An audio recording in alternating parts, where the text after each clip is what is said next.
toi que j'aimerais poser en fait à chaque artiste. Qu'est-ce qui fait qu'à Montréal actuellement, la musique n'a pas autant d'impact?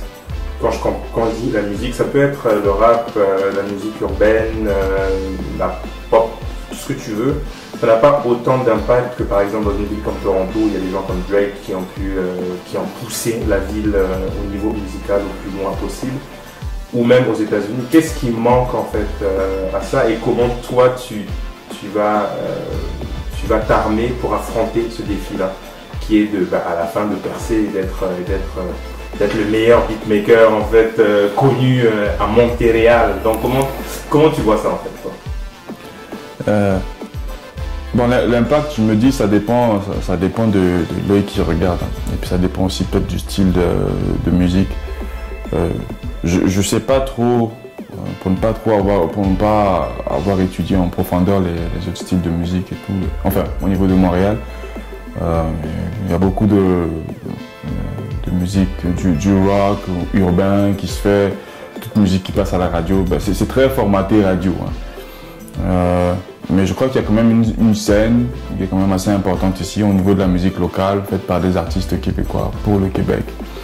Des artistes montréalais pour Montréal, ou bien des artistes qui viennent des régions pour la scène montréalaise. Il y a quand même un certain impact parce que bon, je crois que les Québécois sont quand même assez, comment dire, ils ont quand même un certain engouement pour leur musique à eux, pour la musique qui est faite par des gens d'ici. Donc des gens d'ici, que ce soit des gens qui sont venus, des immigrants, mais qui sont des gens du Québec, il y a quand même un certain engouement. Mais encore une fois, l'impact qui est moindre par contre, c'est dans le style de musique que nous on fait. Quand je dis nous, je parle d'artistes d'origine africaine ou d'origine caribéenne.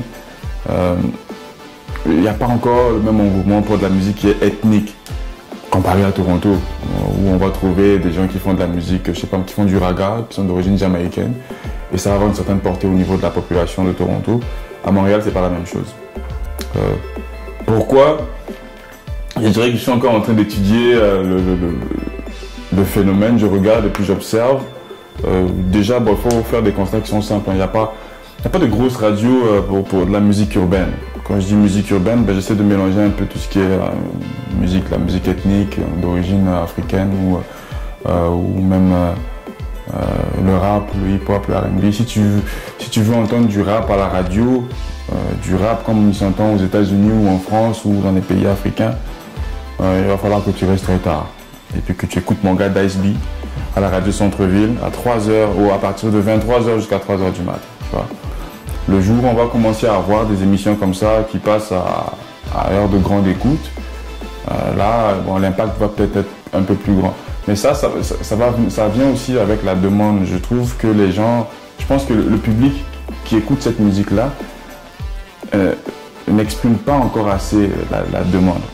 La demande n'est pas exprimée. Elle est là, mais elle n'est pas vraiment exprimée. Tu t'en rends compte seulement quand on organise un show, ça et là, que les gens, effectivement, ils veulent entendre cette musique-là. C'est pour ça que l'impact n'est pas encore assez grand. Mais maintenant, c'est aussi le travail des artistes. C'est à moi, par exemple, si je veux attirer les gens, il faut que je crée le contact avec ces gens-là. Il faut aller chercher le public. Je ne veux pas blâmer les artistes qui sont venus avant nous. Je sais pas jusqu'à quel point on a essayé de faire le contact avec le public, directement avec le public, je veux dire. Pas juste en créant un petit beat, en mettant sur vidéo, non. Et comment est-ce qu'on fait le contact? Est-ce que les gens peuvent je sais pas moi, s'identifier à notre musique lorsqu'ils l'écoutent? Est-ce que les histoires qu'on raconte, c'est des histoires qui sont complètement déconnectées de la situation? Est-ce qu'on essaie d'imiter ce que les Américains font, ou on essaie d'imiter ce que le chanteur de folk québécois fait? Non.